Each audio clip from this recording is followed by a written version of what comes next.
Investidor que quer estar baseado em dólar e quer investir em ou créditos ou RWAs, né, ou ativos de mundo real, ele consegue fazer isso via nossa infraestrutura. Porque a parte de cross-border, a parte de fronteira, eu consigo fazer isso com muito mais facilidade via cripto do que pelos mercados tradicionais. Galera, mais um episódio para vocês do Papo de CEO e hoje estamos com Dan Yamamura, que é founder da Fuse Capital e também da BRX. Tudo bem, Dan? Tudo bem, obrigado pelo convite, muito prazer em estar aqui com vocês. Boa.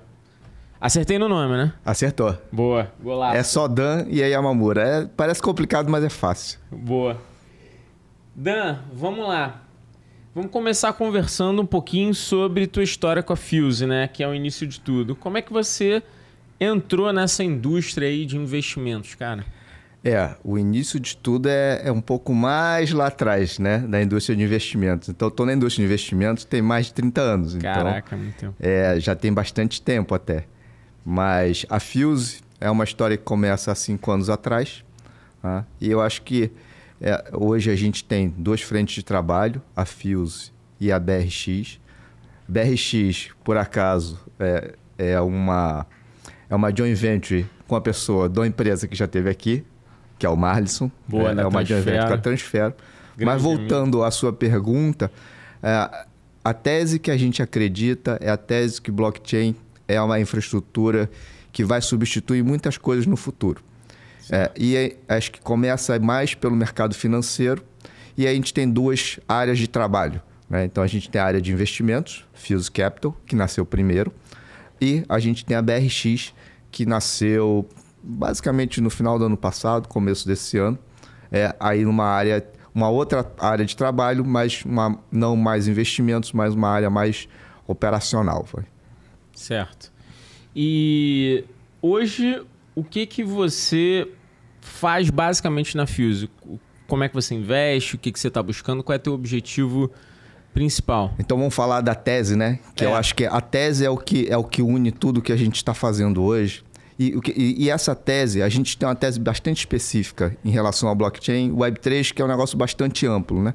A gente tem uma tese que a gente chama de Web 2.5. E o que é o Web 2.5? Achei interessante. Eu acho que assim, é um pouco para cá e um pouco para lá. Né? Então, você trazer um pouco, na verdade, você trazer o que tem de bom em Web 2 e o que tem de bom em Web 3. E tentar juntar as 2 pontas e torná-la operacional já. Né? Então, puxa um pouco da Web 3 para cá e empurra a Web 2 para lá. Então, e o que quer dizer isso na prática? Né? Você usar interfaces ou tentar resolver problemas de mundo real usando uma tecnologia nova. Né? Então, assim, de uma forma bem ampla, tanto quando a gente olha investimentos, a gente procura empresas que estão fazendo isso ou estão tentando buscar esse tipo de solução. E na BRX a gente tenta fornecer a nossa infraestrutura para situações que cabe esse tipo de solução. Legal. E falando sobre investimento, hoje como é que está a carteira de vocês? O que vocês estão captando? Quando a gente começou a Fuse, a gente levantou um primeiro fundo. Hoje esse fundo já está fechado, já não tem mais dinheiro para investimento. Então tem um portfólio com mais ou menos, acho que são 15 empresas. São exatamente 15 empresas. E a gente está levantando um segundo fundo focado nessa tese, só de Web 2.5. No primeiro fundo, a gente ainda não tinha essa tese tão bem construída. Então, a gente começou de uma forma um pouco mais agnóstica. Então, a gente tinha outras teses. E só como curiosidade, assim, a gente sempre queria fazer uma coisa diferente que o mercado estava fazendo. E em 2020, quando a gente começa, nossa primeira tese foi AI.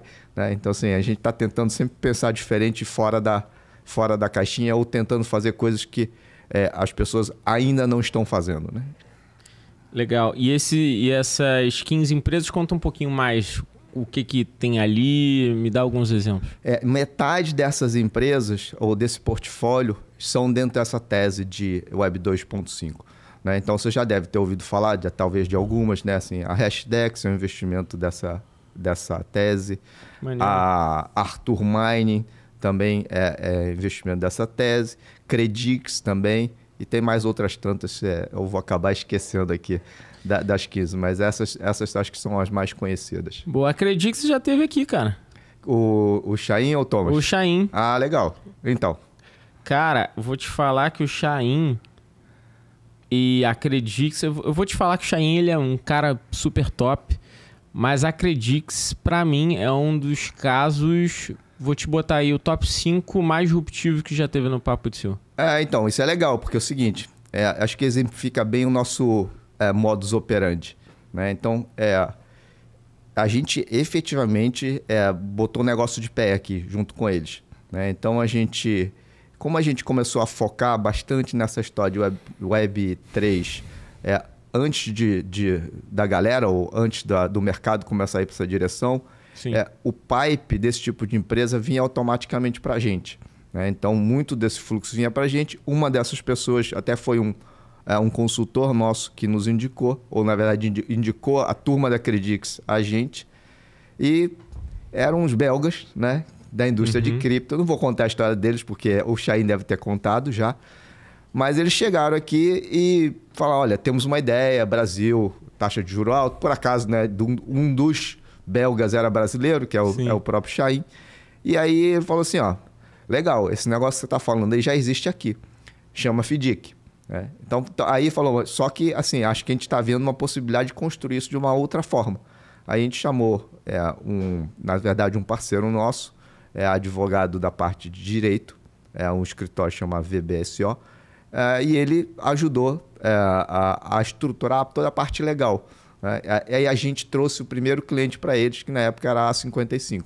Então a gente falou assim, ó, legal, a ideia é legal, a parte jurídica fica de pé e vamos botar um cliente na mão. Então com essas três coisas juntos, falo, legal, vamos investir também, porque agora é de verdade, né? Então não é ideia. E assim, acho que é bastante o nosso modus operandi no sentido de tá ali sendo muito participativo e tentando botar as coisas de pé, né? Ajudando a construir as empresas.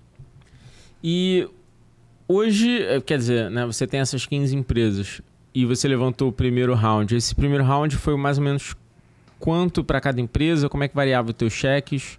Os cheques foram variados, eu diria que variou entre 200 e 500 mil dólares, mais ou menos nessa ordem de grandeza, e ainda tem uma pequena reserva para outros aumentos de capital. Né? Para um follow-on e tal. Então, legal. Então, falando em reais, é bastante, né, do que vocês fizeram, né? Sim. Assim, eu diria que assim, dentro da indústria, né, se você imaginar a indústria de VC, a gente é um VC pequenininho, os tickets são pequenos. O que a gente é de diferente, a gente é especialista no assunto. Né? Então, como a gente só olha esse tipo de ativo, a gente acaba se tornando uma referência dentro desse segmento. Então, assim, acho que tamanho de cheque, acho que a gente é até menor, empresa até pequena, mas eu diria que onde a gente se diferencia, assim, onde a gente é mais único nesse tipo de especialização. Né? E aí, até jogando um pouco a bola lá para a BRX, e quando a gente tem uma operação rodando, isso nos torna melhores analistas também, no sentido de, legal, sua empresa faz isso, tá, conecta aqui na minha aqui que eu quero testar. Né? Então, assim, coisas desse tipo, eu diria que muito pouca gente, ou talvez ninguém no mercado consiga fazer isso com a facilidade que a gente consegue fazer. Né? Boa. E falando sobre agora o fundo e como é que ele opera, uma dúvida que eu tenho muito, Dan, que a galera também tem como um fundo funciona, como um VC funciona, né? Isso parece uma caixinha preta. Como é que vocês são remunerados? Como é que vocês captam? Como é que funciona essa vida assim de VC? Aí vamos separar. Eu diria que assim, tem os VCs estabelecidos, os VCs maiores, sei lá, já estão há 10, 15, 20 anos no mercado. Aí, eles funcionam, acho que com uma máquina quase automática. Né? Uhum. Então, assim, não deixa de ser uma multinacional, mas é uma organização grande, com várias engrenagens, onde a coisa já meio que roda sozinha. Então, assim, em termos de captação, capta, aí tem time, analista e tal. E aí vou separar os VCs pequenos, né? Que a gente chama até de micro VCs. Uhum. São estruturas pequenas, enxutas, normalmente especializados em alguma coisa. Isso lá fora, né? Acho que no Brasil hoje você tem menos, mas ainda assim você tem até um número razoável dentro da indústria como um todo. Você tem poucos especialistas. Acho que isso é uma coisa que não está acontecendo no mercado. Acho que a gente é o único especialista ou focado em Web3, ou se você falar Web 2.5 só tem a gente, né? Mas tem especialista em IoT, tem algumas coisas que já estão surgindo. Mas, então, como é que é a função e como é que é a remuneração? A remuneração ela é igual a todo mundo. Então, a gente recebe uma taxa de administração pelo volume de dinheiro administrado, que costuma ser baixa, no nosso caso é 2%, mas isso é uma coisa de mercado. Acho que a gente já viu coisas de 3% também, mas é por aí, em torno de 2%. E você ganha um sucesso, ou na verdade, uma taxa de performance no momento que você vende esse ativo. Então, é um business de longo prazo, né? Normalmente você investe, os ciclos são normalmente de 10 anos, então você tem mais ou menos 5 anos para investir, mais ou menos 5 anos para desinvestir. Esse é um formato até o que a gente mesmo, que acredita em blockchain, entende que esse é um formato ruim, né? A gente fez desse jeito porque todo mundo faz. Se a gente inventasse nesse lugar, a gente ia ser super mal sucedido, né? Então, acho que esse é um formato, mas esse é o tradicional, tá? Então, funciona assim. Então, normalmente é 2 de taxa de administração com 20% de performance. Num fundo de 10 anos é mais ou menos isso, né? E obviamente, assim, as dores de captação são maiores para a gente do que de estruturas muito grandes, né? Que já rodam mais automaticamente, ou tem placas mais famosas já, né? Então, contextualizando, 2% de taxa de administração ou X% de taxa de administração é um valor que você pega do montante captado para poder subsidiar a tua operação ali no dia a dia. Para pagar conta de luz, água, aluguel, é o operacional. É o operacional. E a taxa de performance, na real, é onde você de fato ganha, né? É onde se ganha dinheiro. Né? E se essa taxa de performance, ela é balizada em quê? Existe um múltiplo mínimo que você dá pro teu investidor? Na verdade, aí você tem... Eu acho que no Brasil, até porque as taxas de juros são altas, né? Você costuma ter benchmarks, né? Então, sei lá, IPCA, alguma coisa nesse sentido. Lá fora, é bastante comum você não ter taxa de performance nenhuma. Então, desculpa, ter benchmark nenhum. Então, é sobre zero, né? A única coisa que é usual... E a gente faz assim também, você devolve primeiro o capital e depois começa a cobrar performance, né? Então, digamos que um ativo deu 100%, a gente vai ficar com 80% e entrega 80% para o... Desculpa, a gente fica com 20% e entrega 80% para o investidor. Entendi. Tá? Sendo que a gente só vai cobrar esse 20% se já tiver devolvido o principal para o investidor.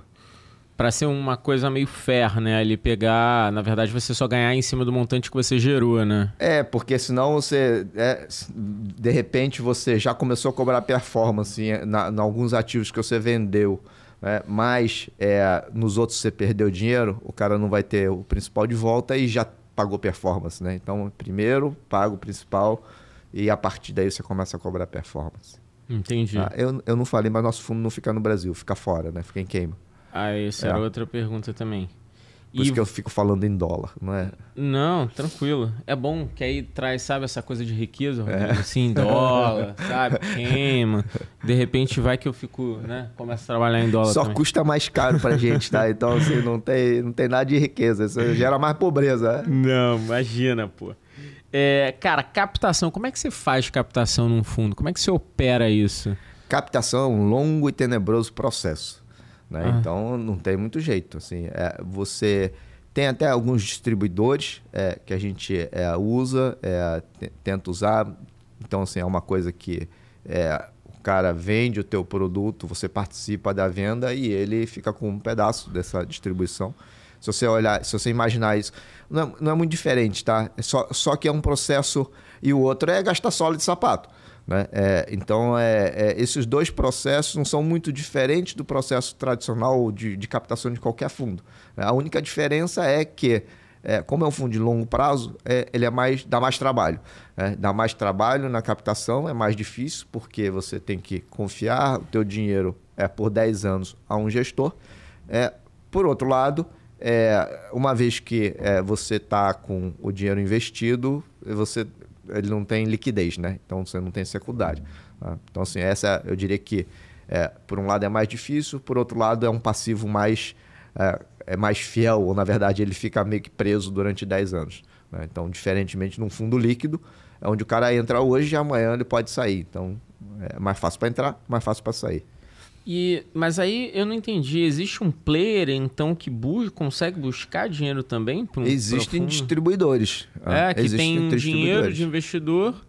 Porque distribuidor eu estou pensando na ponta final, mas na verdade...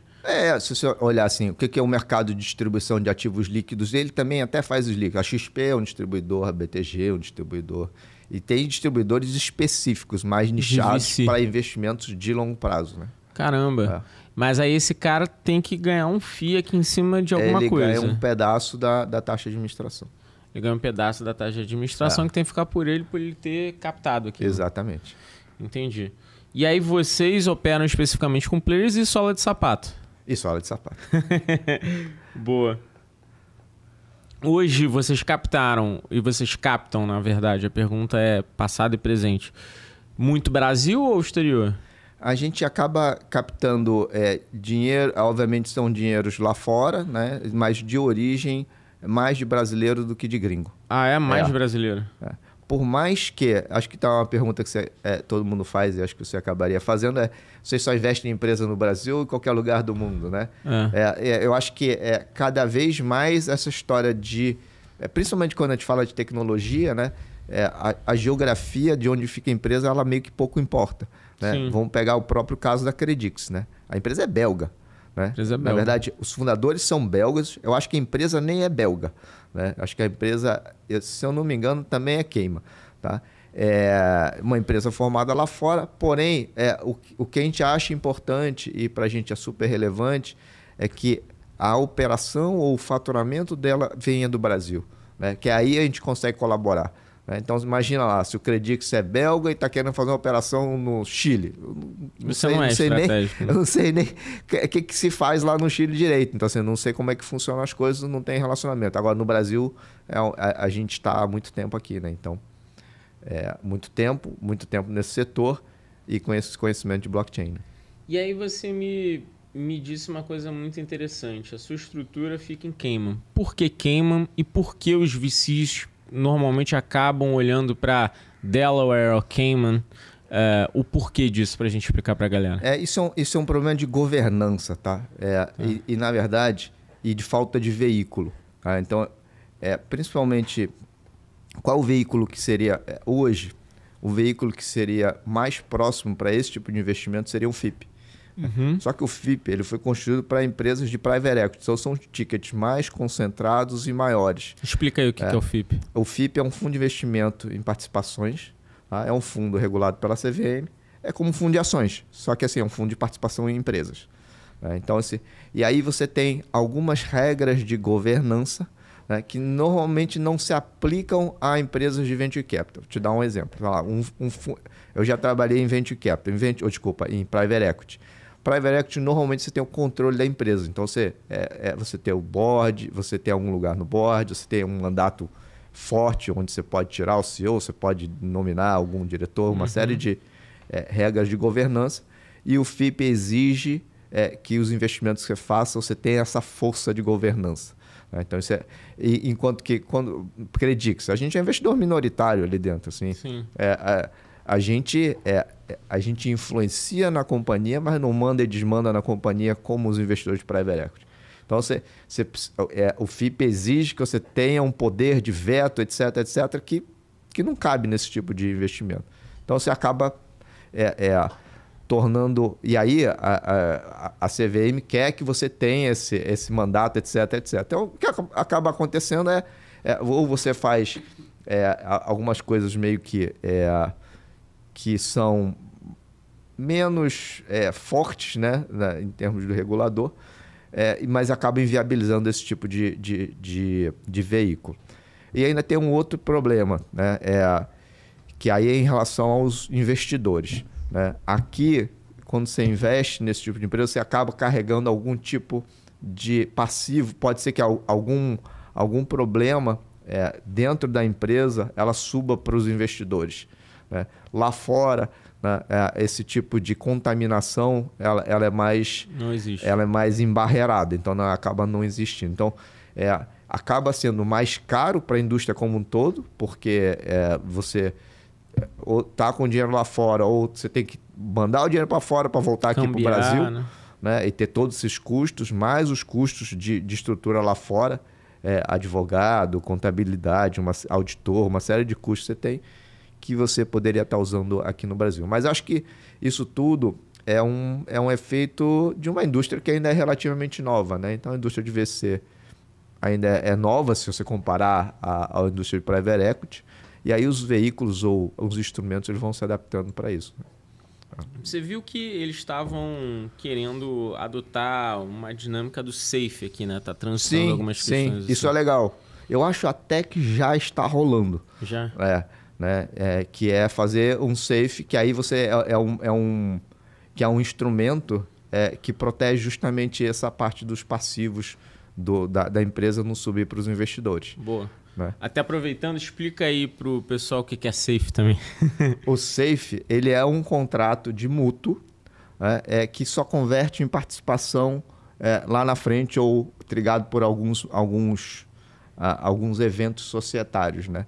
Então, você aporta dinheiro na companhia, mas ela é um empréstimo, né, para todos os meios ou para todos os fins, até um determinado momento, até a conversão. Então, você emprestou dinheiro, mas você não é sócio do cara. Então, é um mútuo conversível. Né? Hoje a gente acaba operando, né? Os fundos acabam operando muito por mútuo aqui, né? Sim. Que é o mais próximo do que a gente tem. Mas aí como mútuo, você não tem aquele poder de governança, né? Você fala, mas aí o mútuo te dá direito a voto, o mútuo te dá direito a assento no conselho. Coisa que o SAFE dá. Que você consegue amarrar através do SAFE ou até mesmo assim, por outros mecanismos de investimento, né? Ou seja, a gente, por uma falta de legislação, a gente acaba tendo que buscar os meios hoje que a gente opera, né? Uhum. O mercado sempre acha o caminho dele, né? Então, até que as soluções definitivas ou soluções melhores apareçam, o dinheiro ele vai, né? O dinheiro é fluido, né? Então, ele vai achando os caminhos dele para fazer os melhores investimentos. Boa. Isso é meio que como o mercado opera. Né? Aqui eu estou te perguntando para exemplificar, mas aqui a gente investe também na Hyper, né? Tá. A gente tem algumas startups investidas, mais 12. E todas, não vou te dizer todas agora de cabeça, mas eu acredito que a maioria delas é mútuo, né? Porque é a ferramenta que a gente opera. Sim. E a gente também, na época que a gente foi fazendo os aportes, a gente não encontrou, de repente, parceiros específicos. A gente viu que Cayman era mais interessante e tal, mas é muito custoso. Muito custoso. E precisa de uma habilidade mesmo, né? Você tem que ter conhecimento de como é que opera isso, senão você se estrepa todo. Sim. Senão fica mais caro, né, velho? Sim. Eu tava conversando com o dono na época, né, que ele vendeu, agora me fugiu o nome dele, da Viva Real. Nossa, ele gravou até aqui com a gente. Depois eu vou lembrar aí o nome. Lembra aí, Rodrigo? Vai aparecer aí. Vai aparecer, mas lembra aí o nome, Rodrigo. Do Viva Real e do Zap. Que ele tava falando que ele abriu fora, porque todo mundo falou, não, tem que ser fora, tem que abrir fora, e é isso e tal. E aí ele abriu fora, mas esqueceu de entender como é que funcionava e tal. Quando ele fez a venda de 100% da empresa, cara, ele perdeu um dinheiro violento. Isso mexeu comigo, porque ele falou isso já tem tempo, ele falou isso comigo, eu falei, caraca, velho, tem que realmente fazer... E tem que tomar conta, e esses lugares têm legislações... o Brian, boa. E esses lugares têm legislações específicas que você tem que atender, né? Então, você tem que mandar o certificado de não sei o quê, tem que mandar o balanço de não sei o quê. Então, assim, uma série de regras. Se você não cumprir lá, também tem multa, tem a fiscalização, tem tudo que tem.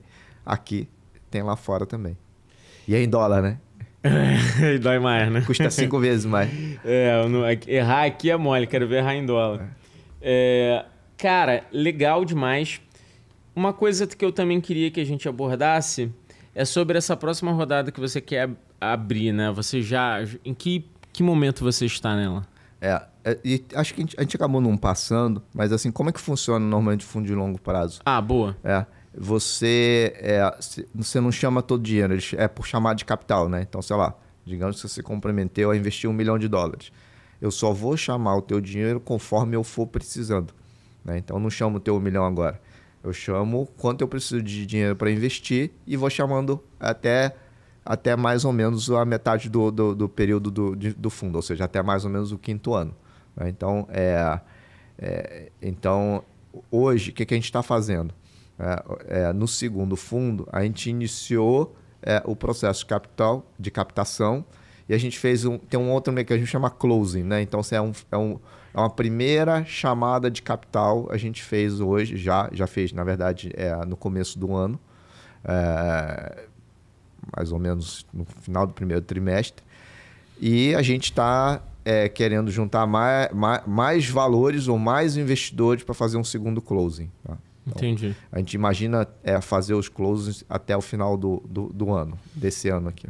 E voltando nesse ponto que você exemplificou, nós temos o closing, nós temos o fundo. Você comentou que a gente levanta capital até 5 anos para frente. Então, por que o dinheiro já não está com você? E por que você tem que fazer um closing? Você não fica captando no mesmo fundo ad eterno? Porque é o seguinte, eu acabei falando na mesma sequência, né? Closing e chamada, mas eles são coisas diferentes, né? Então, o closing são portas que você abre para a entrada dentro daquele mesmo fundo. Então, aí você faz um commitment, que é um compromisso de investimento. Certo. Você pode fazer, idealmente, você pode fazer de uma vez só, né? Mas normalmente fundos menores eles acabam fazendo mais de um porque não conseguem levantar todo o dinheiro que estão pensando de uma vez só. Então você faz uma parte, aí aí investe alguma coisa, aí depois você faz um segundo closing, aí entra outros investidores ou até o mesmo investidor pode aumentar o compromisso dele. E assim vai. Normalmente não tem muitos closings, né? Então acontece lá 1, 2, 3, 4 eventualmente, tá? Ao longo de um determinado período. Por que isso não pode acontecer eternamente? Porque o fundo ele tem 10 anos e começou a contar o reloginho no primeiro ano. Então assim, no D0, né? Então se você ficar fazendo closings durante, sei lá, 10 anos... O cara que entrou no 9º ano, ou na verdade isso é até impossível, né? Não vai acontecer, ele só tem um ano de vida no fundo. Então, assim, isso não acontece, essa situação extrema, ela acontece normalmente aí nos primeiros anos do fundo. Então, assim, no primeiro ou no segundo ano, você tem alguns closings e isso acontece concentrado ali. Então, idealmente todo mundo tem que entrar junto, porque o que tem uma... Eu diria assim, essa é até uma conversa assim, meio muito cri-cri, né? Muito detalhista. Mas é que os investidores precisam estar todos entrando na mesma cota ou acabam entrando em cotas diferenciadas quando entram em períodos muito diferentes um do outro. Tá? Então, essa foi a primeira pergunta. Por que não pode ficar captando o tempo todo, né? Certo, senão ele não tem tempo de retornar. Isso. E aí, a outra por que eu não chamo o dinheiro antes? Porque a gente até no primeiro fundo, a gente fazia dívida e equity, ou seja, investimentos em participação e em dívida. Aí a gente chamava tudo e a gente fazia a gestão do dinheiro, né? Mas não é tradicional isso, tá? O tradicional eu faço investimento, você faz a gestão do teu dinheiro, né? Então você investidor faz a gestão do teu dinheiro. Então aí eu só chamo para investimento, porque o papel de gestão do dinheiro de curto prazo, teoricamente, não seria do fundo, seria do próprio investidor.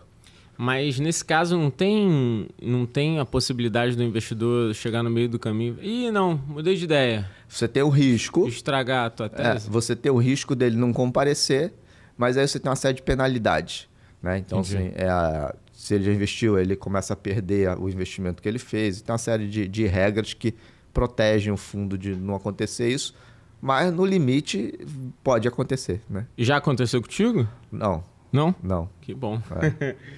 Cara, legal, assim, tô explorando porque muitas vezes as pessoas que querem entender sobre fundos, Sim. sobre os VCs, não sabem como eles operam. E aí a falta dos empreendedores não saberem como os VCs operam acaba criando obstáculos para eles mesmos captarem, né? Porque eles não entendem como é que funciona a dinâmica do jogo, né? E é muito importante você saber isso até para você entender porque... Cara, porque o fundo tá me pressionando, porque o VC tá querendo que eu saia, porque ele tá me cobrando esse resultado dentro desse momento. Existe também a questão do VC ter uma prestação de contas, né, cara? Total, assim, porque o dinheiro do VC não é um dinheiro o pessoal chama de grant, não é uma doação. Você não tá ali. Não tá, é óbvio que ele tem um objetivo de retorno, né? Então, assim, tudo que a gente investe é legal, apoia o empreendedor, o investidor, isso tudo é maneiro, criar novas tecnologias, não sei o quê. Mas, assim, no final do dia, eu quero retorno, né? Então, assim, por que eu quero retorno? Porque eu sou malvadão? Não, porque eu presto conta, o dinheiro nem é meu, né? Assim, até parte do dinheiro é nosso, né? Mas eu recebo o dinheiro, tenho um mandato. Ou seja, eu estou prometendo retorno para aquele dinheiro e o investidor está confiando aquele dinheiro na minha capacidade de gestão e eu tenho que voltar com esse dinheiro, né? Então, e se eu não voltar de novo, aquela primeira pergunta que você fez lá atrás, eu não ganho nada, né? Então, assim, eu tenho que voltar num volume maior. Então, por isso, assim, discussão de preço importa, valuation importa muito, né? Então, não é uma coisa que, qualquer valuation, não. Quanto mais alto, eu pioro minha chance de retorno, né? Então, assim, eu tenho que ter, tem que ter margem de erro, né, para as coisas acontecerem, ou para as companhias procurarem o seu caminho. E preço faz toda a diferença, né? Então... Você abordou um ponto relevante aqui agora. Preço de startup. Cara, isso é uma das discussões mais extensas que a gente tem dentro do mercado startup. Uhum. Porque a gente tem startups que precificam no sorte, né? Tipo, eu acho, no achismo, eu acho. A gente tem startups que muitas vezes olham até um múltiplo de mercado, mas de repente não entendem o momento atual e aí se sentem prejudicadas. E a gente tem até mesmo as startups que se subprecificam, que também é ruim, se a gente for parar para ver, é ruim para os dois lados também, né? Porque você tem um empreendedor desmotivado, você tem uma dinâmica ali e depois ele não acha que é fera, ele começa a jogar... às vezes ele pula até fora, né? Sim. Então é legal achar esse múltiplo. Então, dito isso, o porquê você acredita que os valuations das startups têm sido uma dificuldade dentro do mercado? Eu acho que valuation, se você olhar mesmo mercados líquidos, a grande vantagem é que no mercados líquidos tem preço de tela. Sim. Então, e aí é o seguinte, você acha que aquela companhia vale mais e está num preço que é legal, ou que tá justo, ou que está barato, você vai lá e compra, né? Então, assim, o mercado ele é super fluido nesse sentido. Então, a tela vai te dizer muita coisa. Quando você não tem tela, vale qualquer coisa.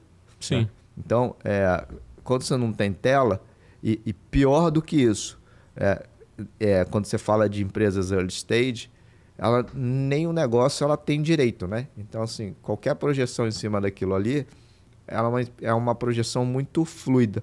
Então, eu acho que como a base para você fazer alguma conta, ela é fluida. Você não tem preço de tela. Você, às vezes, vê empresas talvez comparáveis negociando a determinados valores. Como que você faz essa relação acaba sendo muito subjetiva. E aí, por isso, a discussão é essa, porque ela é muito fluida, né? Então, não tem muito jeito. Ela é fluida mesmo. E como é que você acha, ou melhor, reformulando a pergunta, como você acredita que é a melhor forma de gerar esse valuation? Através de múltiplo, comparando com empresas de mercado? Como é que vocês fazem lá? Como é que é a avaliação disso? Eu não sei se esse é o melhor jeito, mas quando a gente começa a ver muitas empresas e a gente vê empresas que são mais bem-sucedidas ou mais mal-sucedidas em termos de captação, e você fazer algumas analogias, eu diria que não é tão simples quanto a análise de múltiplo, porque isso é uma coisa que você consegue fazer bem nos mercados mais organizados, mas é quase que fosse uma análise de múltiplo, porque aí você vai falar, tá bom, 5 vezes o EBITDA. Mas peraí, como que ela está calculando EBITDA? Né? Então, ela fala, está calculando errado, está calculando certo, as premissas estão certas.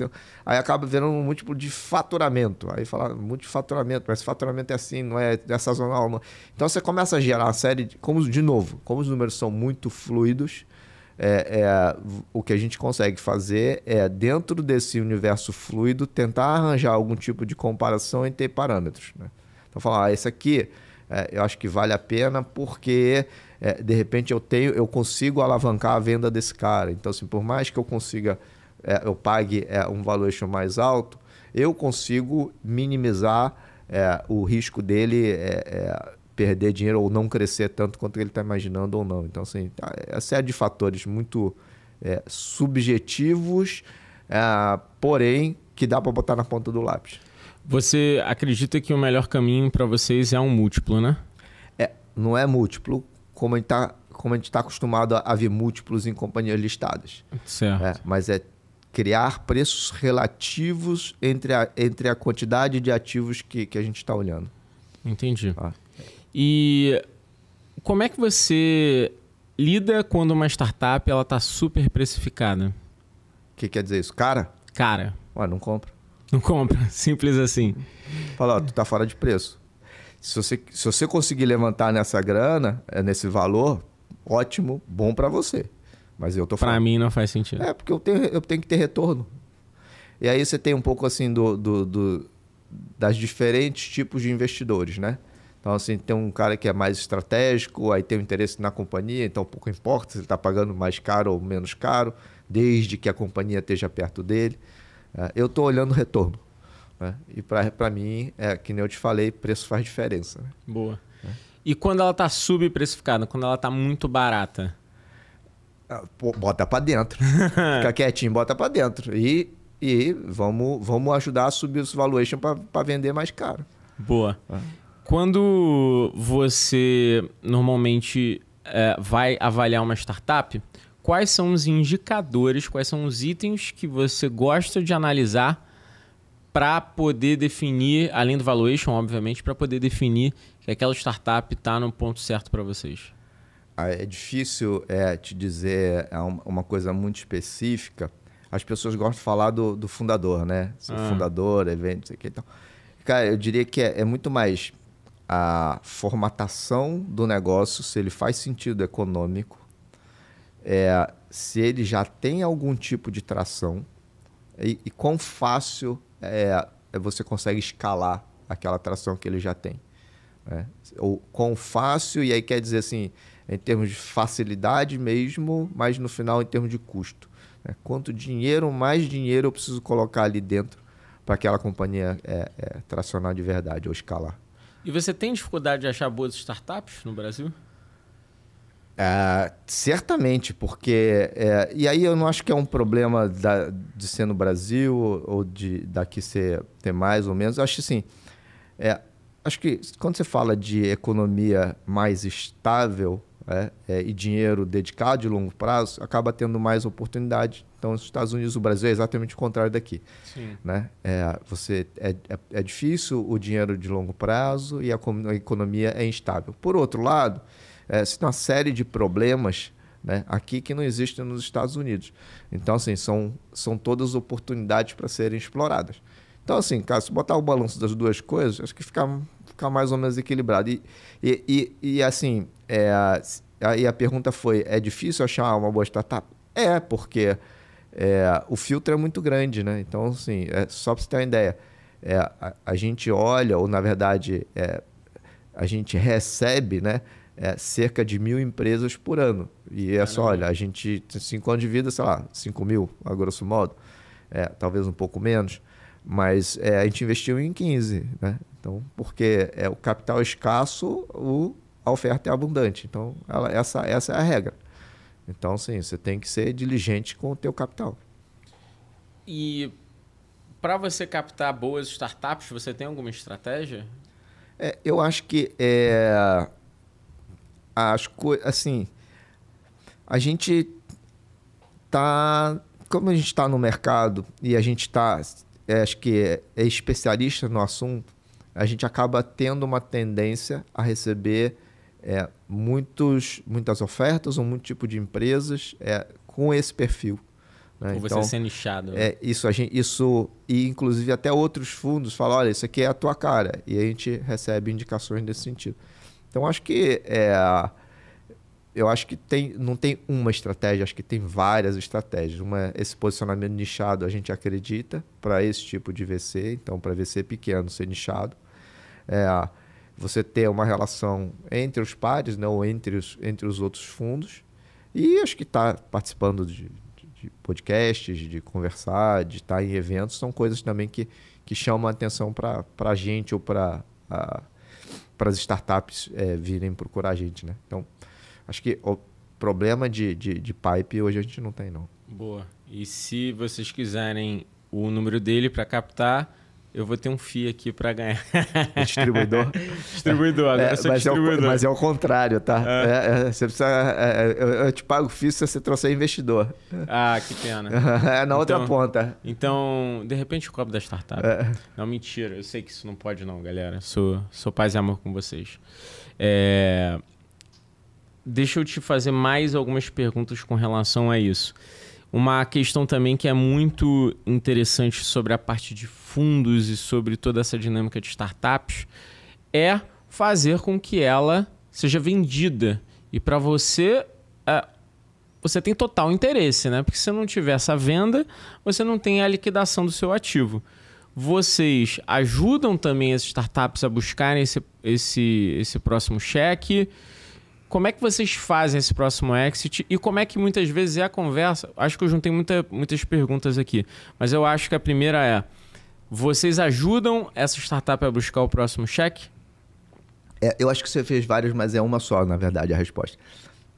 No D0, quando a gente está analisando a empresa, a gente já fala assim, olha, aonde é a saída dessa empresa? Certo. Se a gente não enxerga saída nela, a gente também não entra. Porque a gente tem que enxergar a entrada e a saída. Então, assim, a entrada tem que ser num preço que a gente entenda ser razoável. E a saída, aí o preço assim, é difícil a gente dizer, mas assim, a gente sempre pensa, fala, o que essa empresa precisa fazer para ganhar 20, para multiplicar por 20. Né? Então, assim, aí a gente começa a fazer premissas de mercado. Falar, hoje ela tem, sei lá, 0,5% do mercado, sei lá, 1% do mercado. Então, é razoável, se for 20 vezes, ela ter 20% do mercado? Não é razoável. Né? Então, a gente começa a fazer e fala, e quem compraria? Tem algum player relevante nesse setor? Né? E a gente começa a fazer esse tipo de teste. Né? Teste mental ainda. Né? Se a gente não encontrar essas respostas muito claras, a gente também nem investe. Nem vai. Não. E aí, obviamente, que a gente ajuda nesse processo, porque o maior interessado é a gente também. Né? E quando vocês estão nesse processo de venda da empresa e vocês entendem que, cara, essa empresa talvez não vá ser 100% adquirida, talvez ele precise de uma próxima captação, mas precisa ser tudo cash-in, como é que é essa conversa? Porque eu fico imaginando que vocês estão com um cheque ali no meio de campo, né? Não é um Series A, mas... já é um cheque bem relevante, não é isso? A gente entra em Pre-Seed, Seed e eventualmente a gente vai até o Series A. Né? Então, eu acho que são cheques... O relevante e não relevante ele assim, questionável. Mas eu diria que a gente... A partir daí, né, as rodadas de série A, ou B, ou C, aí, cara, a gente não é nem mais com a gente, né? No meio que ou a gente saiu, ou a gente está no processo de saída, né? Então, muito provável. Isso já é meio que definido entre os empreendedores? Não, porque a coisa não é tão preto no branco, né? Então acho que esses processos vão acontecendo. O que é definido preto no branco a gente não vai além do Série A. Então isso é definido. Agora, como é que é esse processo? E se chega num Série A, quando. Vamos pegar um caso hipotético aqui. Você tem uma startup que você já está há 7 anos posicionado lá, 7, 8 anos. Ou seja, você já está ali. Eu estou no limite. Está no limite. Esse é ruim do formato. Eu sou obrigado a vender.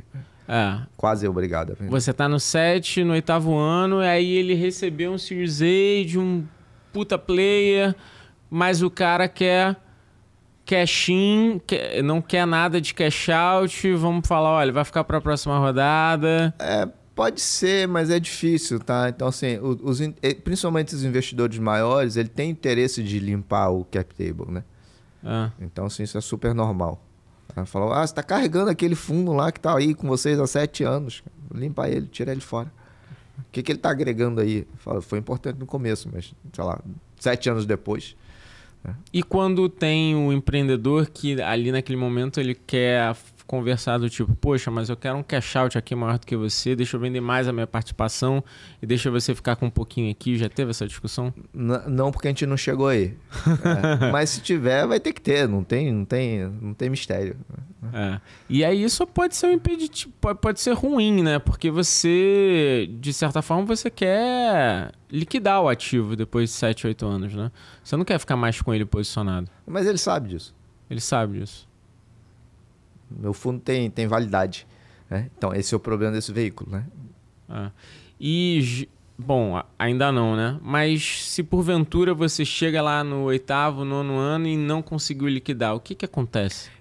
Se a gente chegar, na verdade, no 10º ano, acabou o fundo, você tem o direito de pedir uma extensão dele por mais 1, 2 ou 3 anos, aí depende da situação. E se depois de 1, 2, 3 anos você continua com o ativo, você entrega, sei lá, a participação para o investidor. Entendi. Fala, olha, não consegui vender, tá? Então sua participação é de tantos por cento na empresa ABC lá. E aí ele converte, ou não? Aí ele, no final, assim, ele acaba fazendo o que ele quiser, né? Então ele pode... Aí, obviamente, a gente também não chegou nessa situação, mas aí, obviamente, a gente vai tentar ajudar para dar uma solução para aquele caso ali. Ou, eventualmente, a gente pode até assim, ter um novo mandato e falar, olha, você cuida desse meu ativo. Aí depende. Aí assim, os investidores estão livres e soberanos para escolherem o que eles quiserem. Ou eles carregam, ou a gente faz algum outro tipo de negociação em cima disso aí. Legal. Pô, muito bom entender assim, essa parte de fundos. Eu acho que você conseguiu ser bastante didático, Dan, e isso acaba sendo acaba gerando muitas perguntas aqui no papo, como eu te disse. Tem muito startupeiro escutando a gente, tem muito empresário também. Sim. Que já tem empresa estabelecida, já tem uma empresa bem madura, mas, cara, vai captar agora pela primeira vez, né? A gente está vendo muitas pessoas do antigo mercado, vamos chamar assim, que nunca captaram e que agora estão olhando e falando, cara, o mundo mudou, eu não tenho que ser bootstrap a vida toda, eu preciso às vezes levantar capital, fazer uma mudança aqui na empresa, digitalizar para poder olhar para um novo mercado que eu não estava olhando, preciso captar para isso e os caras não entendem como esse mundo funciona. Mas além disso, você também tem a BRZ que funciona BRX. BRX. BRZ também. BRX, que você falou da Transfer, eu lembrei do BRZ. Você tem a BRX que tem muito a ver com esse ecossistema. Conta pra gente como é que funciona a BRX. O interessante é que a gente é startup e investidor ao mesmo tempo. Né? Então a gente é uma startup na BRX e a gente é investidor lá na Fuse. Né? E o que faz a BRX? A BRX ela é o exemplo vivo da tese do Web 2.5. Né? Então, a gente usa contratos inteligentes para fazer algumas funções de mercado financeiro, na verdade, de mercado de capitais, muito parecidas até que a de um FDIC, né? Na parte de gestão de colateral. Porém, a gente usa entidades de mundo regulado tá? Para fazer a interface com o mundo real. Né? Então, a gente usa uma securitizadora da Transfero, usa a instituição de pagamento deles, ou seja, recebe e paga Pix através deles. Porém, todo o miolo, o que seria a gestão de um fundo, a gente faz através de smart contracts. Né? Então, e qual a vantagem desse modelo?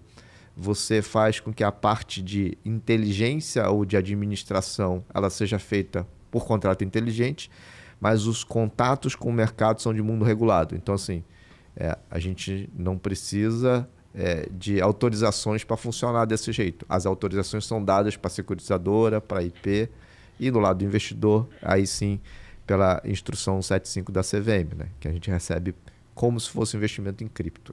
É cripto, né? E a BRX opera, ela é esse meio para isso, né? Ela é a entidade ou o negócio que foi montado para criar esses tipos de solução. Então, hoje existem algumas soluções de pé rodando e outras acho que a gente está criando também. E o mais interessante disso é colocar isso em contexto do Drex. Né? Então, por que a gente consegue fazer isso hoje? Porque a gente tem o BRZ. Né? E o que é o BRZ? Ele é um equivalente dos reais, só que no mundo de Web3. Sim. E por que eu preciso dessa moeda lá? Porque eu só consigo comandar moeda lá quando ela é uma moeda em cripto também. Então, o contrato inteligente só manda em moeda de blockchain.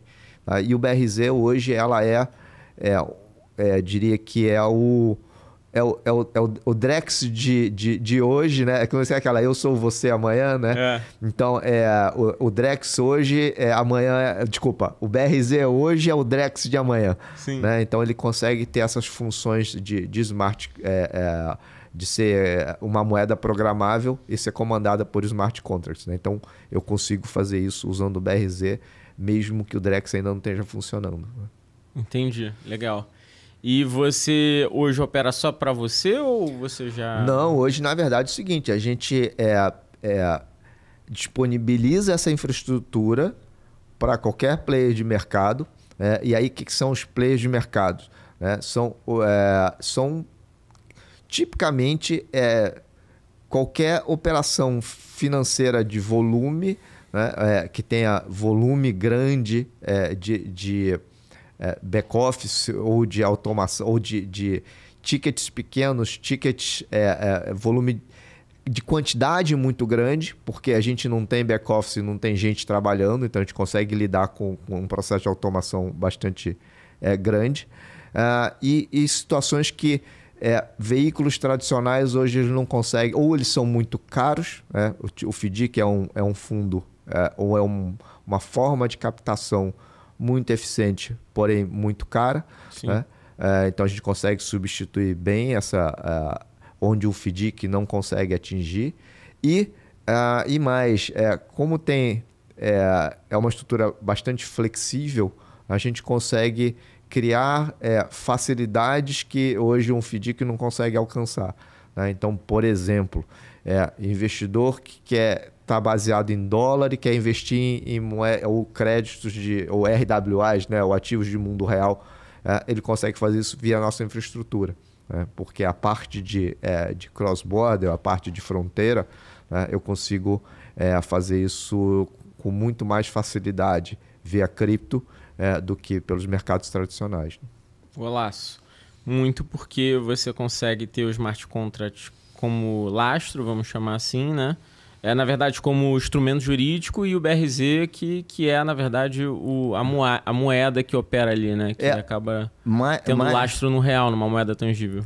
Mais do que um instrumento jurídico, assim, as amarrações jurídicas ela acontecem no nível de tokenização ou coisas similares à tokenização, ou representações similares, onde você, via contrato, você traz aquele ativo para o mundo digital. Sim. Depois que ele foi para o mundo digital e você tem o dinheiro, aí o contrato inteligente ele é quase que o maestro dessa história. Né? Então, dentro de regras pré-estabelecidas, ele vai lá e executa. Né? Então, você não precisa de gente nem de prestador de serviço para esse tipo de coisa. Né? Pô, golaço. É bom que esse foi uma dor que você identificou, né? Você também é cliente. Porque a gente começou... Lembra que no primeiro fundo eu falei que a gente fazia crédito? A gente foi super bem sucedido em crédito, mas teve uma dificuldade enorme para escalar. Sim. Né? E qual era a dificuldade de escalar? Custo com advogado. Né? De fazer as formalizações, as execuções, os colaterais, todas essas coisas. Então, a partir daí, a gente desenvolveu essa estrutura e a gente começou a ver que isso tem muito mais potencial além de só isso. Né? Então, a gente começou a descobrir vários casos de uso, então, assim, que hoje são bastante volumosos no mercado, tipo adiantamento de fornecedor. Né? Então, são operações são gigantes, né, no mercado. E hoje ela muitas vezes usa ou não usa uma infraestrutura formal, ou faz isso em Excel ou coisas do tipo. Né? Ou você ou você precisa de muito volume para contratar uma infraestrutura maior. E a gente entra nesse lugar. Né? Então, assim, pagamento de consignado privado. São todas operações que acontecem em pequenos conglomerados, ou na verdade nem tão pequenos assim, empresas que faturam, sei lá, algumas centenas de milhões, ela tem operações financeiras ali dentro daquele grupo. Né? E hoje, normalmente, você precisa de um banco para você tratar aquelas operações ou atender aquelas operações. No momento que você tem uma infraestrutura leve, flexível e barata, você mesmo pode gerenciar essas operações sem a necessidade de um banco. Né? Pô, muito bom. Falando agora sobre tendências, Dan, o que você está vendo para os próximos anos em termos de inovação? Puxar a brasa para... Assim, eu acho que assim, vou puxar a brasa para nossa sardinha sem demérito do AI, né? Mas assim, o pessoal já fala tanto que não sou eu, nem sou de longe, não sou especialista nesse assunto. Mas acho que é um tema interessante, mas eu vou deixar de lado. E onde a gente enxerga mesmo é nessa estrutura de blockchain. Né? No momento, e aí, eu acho que é muito menos uma conversa de você vai ter um wallet, você vai fazer, vai transacionar um NFT, vai fazer... Não é isso. Você não vai perceber, você ou o grande público não vai perceber que o mercado começou a usar uma infraestrutura que não estava usando antes. Eles simplesmente vão aparecer... vai aparecer um produto que não existia para você ou investir ou tomar crédito, né? Os produtos para você investir ou para tomar crédito, eles vão ser mais eficientes ou mais moldados para suas necessidades. Né? E aí eu acho que o que torna isso possível? Essa infraestrutura em blockchain, mais o Drex vindo como a grande moeda para dar liquidez nesse tipo de transação, nesse tipo de estrutura. Então, assim, essas duas coisas juntas, assim, a infraestrutura que a gente tem hoje, os casos de uso que a gente mesmo tem criado, mais o que o mercado vai criar, mais a moeda oficial do Banco Central ou o equivalente, né, rodando nessas infraestruturas, acho que assim, tem a possibilidade de cada vez mais surgirem novos produtos financeiros que vão atender a um público cada vez maior. Se você pensar hoje, assim, o problema da bancarização já não é um problemaço. Então, assim, e eu acho que o efeito PIX, o efeito Caixa Econômica, Nubank e o efeito pandemia, eles fizeram com que o processo de bancarização ele diminuísse de uma forma bastante razoável. Mas, se você pensar assim, o que as pessoas estão fazendo com o banco? PIX. Né? Então, assim, é pagamento. Então, ela paga e recebe. Então, mas e aí? Ela investe como? Ela toma crédito como? Não toma crédito nem investe, porque ou ela não tem o produto de crédito ideal para ela, e ela não tem... E aí eu acho que são as pessoas físicas e as pessoas jurídicas, principalmente as menores. Né? Ela não tem o produto de investimento correto, nem o investimento de crédito correto. E por que elas não têm esse produto? Porque a infraestrutura que os bancos precisam utilizar hoje ela é muito cara. Sim. Então, assim, não vale a pena, por exemplo, fazer tickets muito baixos. Né? Fazer um empréstimo de, sei lá, de R$10 por 3 dias.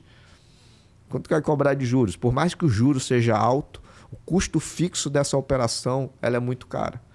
No momento que você joga esse custo fixo para baixo, os juros dela ela é muito alto. Né? Então, sei lá, você pegou R$10 por 3 dias. Você pagaria 11? Pagaria, ok, porque minha operação aguenta isso. Né? A sua operação, sei lá, digamos que você é uma pequena operação de, sei lá, uma barraquinha de cachorro-quente. A sua operação aguenta isso porque ela tem margem. Né? Pagar R$1 de juros em cima de R$10. E isso é um retorno de 10%. Isso é ótimo para o investidor. Né? Mas custa para o banco fazer aquela operação mais do que o cara consegue pagar. Se botar os custos ali, vai custar R$20 para o cara tomar 10 por 3 dias. Aí fica inviável. Entendi. Legal essa visão, né, de como é que a gente tem um problema de crédito. E eu queria corroborar com você, porque eu estava conversando isso até em uma das minhas aulas que eu tive recentemente sobre fintechs e mercado financeiro. Tem um monte de fintech. Cara, mas tem muito mato alto ainda, velho. Tem. É muito mato alto dentro do sistema financeiro brasileiro. E sabe, assim, quando você dá aula de quê? Eu tô curioso desde o começo. Cara, eu dou aula de estratégia para MBA. Né? Que legal. Aula de estratégia, gestão de produto. Eu acho legal. Eu acho legal dar aula porque a gente aprende bastante. Pô, demais, né? Me tira da zona de conforto. E as pessoas perguntam, mas eu falei, não sei. Aí tu vai lá correr atrás. Tem que descobrir, né? Professor, você não sabe? Não sei. Deixa que eu... E tu tem uma aula pra voltar. E se tu não souber a pergunta, tem uma aula, eles não prestam mais atenção em você. Acabou a tua moral. Aí, quer dizer, você tem que correr atrás. Isso é legal, isso eu gosto. Se tiver vaga, pode me chamar. Boa. Até esqueci. Negócio das fintechs, cara. Sabe o que é interessante? Se você imaginar... O que aconteceu? Assim, a gente já falou do Nubank, que é um caso de sucesso incontestável. Eles... e a história tem até... tem a história do Banco 2.0, né? Até Sim. Roubando isso, até a fala de um parceiro nosso. Mas a mesma história do o Banco 1.0 era agência, o Banco 2.0 virou... Como é que era? O celular, e o Banco 3.0 aí vai usar a blockchain, né? Então, e aí a gente falou assim, isso é igualzinho. Aí eu falei, não, você que tá roubando o nosso Web 2.5. Aí a gente falou, não, tá bom, todo mundo vai usar essa história. Mas se você olhar o caso dos bancos, o próprio Nubank, mudou a interface. Né? Então, assim, saiu da agência, foi pro celular. Sim. Mas o que ele te oferece ali é mais amigável, é mais bacana, é mais moderno, ele parece mais com Netflix, com Uber, ele tem uma série de customizações, mas ele é super limitado, porque por trás, o que ele usa? Ele usa mesmo a infraestrutura do Itaú. Né? Então, assim, ele tem que atender as mesmas exigências, necessidades, cada vez mais, quanto mais ele cresce, ele vai ficando mais... Né, cai no mesmo pacote dos grandes bancos. Então, ele não tem a flexibilidade de criar o produto que ele gostaria de criar para aquele público, porque a infraestrutura dele não permite. Tudo bem que ele tem menos sistema legado, então assim, o sistema sai menos fora do ar, tem uma série de facilidades, porém, por trás ele usa o mesmo trilho bancário, né? Então é o mesmo jeito que o Itaú opera, o Nubank opera. Quando a gente começa a migrar para blockchain, você cria todo um novo universo, toda uma nova infraestrutura. Então, assim, o que a gente acredita que deve acontecer nos próximos 5 anos é o início dessa mudança de infraestrutura. No momento que você, e principalmente desses bancos mais novos, que eu acho que é mais fácil, você começar a migrar a infraestrutura tradicional para uma estrutura em blockchain. No momento que isso acontece, se torna muito mais possível a criação de novos produtos financeiros. Né? Então, acho assim, isso é um negócio que a gente vai ver, não vai perceber que está acontecendo em termos de... veio de blockchain? Então, assim, você não precisa saber disso, mas vai vir na oferta de produtos. Né? Legal. Cara, Dan, conversa super top, adorei aqui. Queria, pra gente ir pro finalmente, que você desse uma dica pra galera que tá escutando a gente, pro startupeiro, ou melhor, pro empreendedor que quer levantar capital. Se ele quiser levantar capital com a Fuse ou com qualquer outra, que dica você daria para esse cara para ele fazer direito isso? Eu acho que a dica ele sabe já, né? Eu acho que é criar um negócio bom, grande e rentável, né? Então, assim, o que é o bom? É que ele atenda a algumas necessidades que são mal atendidas. Grande é que ele tem a escala, né? Então, que ele possa crescer, que o mercado seja muito grande. E que seja rentável, né? Não adianta você crescer num mercado enorme e não ganhar dinheiro. Então, se você consegue meio que juntar essas três coisas, vai chover investidor, né? Então, assim, na verdade, eu estou dando uma dica e o cara vai assim, ele não vai me querer, né? Porque... não, aí usa blockchain, aí é com a gente, né? Aí usa blockchain, né? Acho que seria a quarta, como se diz? Quarto pilar. Quarto pilar. Mas eu acho que é isso. Se constrói um negócio bom, grande e rentável, vai chover dinheiro, né? Porque hoje, por mais que... eu acho que o mercado é meio contraditório, né? Do mesmo jeito que eu falei, que você tem recursos finitos para uma quantidade enorme de startups, ela é verdade em parte, né? Ela é verdade, por exemplo, se você olhar Fuse, no nosso caso, ou um fundo. Mas se você olhar numa lente maior, hoje tem mais dinheiro no mundo e menos oportunidade de investimento. Uhum. Né? Então, quanto dinheiro você tem em liquidez, quanto dinheiro você tem em ativos menos rentáveis e mais de curto prazo. Então, assim, se a oportunidade é boa, acho que chove dinheiro, né? Boa. Cara, legal. Pessoal, esse foi o Dan Yamamura, founder da Fuse Capital e da BRX. Cara, obrigado mais uma vez por você ter topado esse papo. Você quer deixar algum recado pra galera? De repente, suas redes? Como é que a galera acha a Fuse ou a BRX? Legal. Foi muito legal estar aqui. Eu estou super presente aí, tanto nas redes, no BRX, no Fuse, no meu próprio, no Instagram, no LinkedIn. Então, assim, se procurar o meu nome, só tem um só. Né? E brx.finance e fuse.capital. Golaço. E não menos importante, queria te dar o nosso presente, que é a camiseta da Minimal, de algodão egípcio. Muito obrigado. Cara, não enruga, não dá bolinha, fácil de passar. Pra vida toda, camiseta preta pro teu dia a dia, cara. Muito obrigado. E, se você já sabe, Papo do Seu 15, se quiser um descontinho lá no site. Minhas redes você já conhece, Dario _Pérez, LinkedIn a mesma coisa. Não deixe de seguir, compartilhar o Papo de CEO. Dá rating, cara. Entra aí, dá rating, por favor, que isso ajuda bastante a gente ranquear. Beleza? É isso e até a próxima.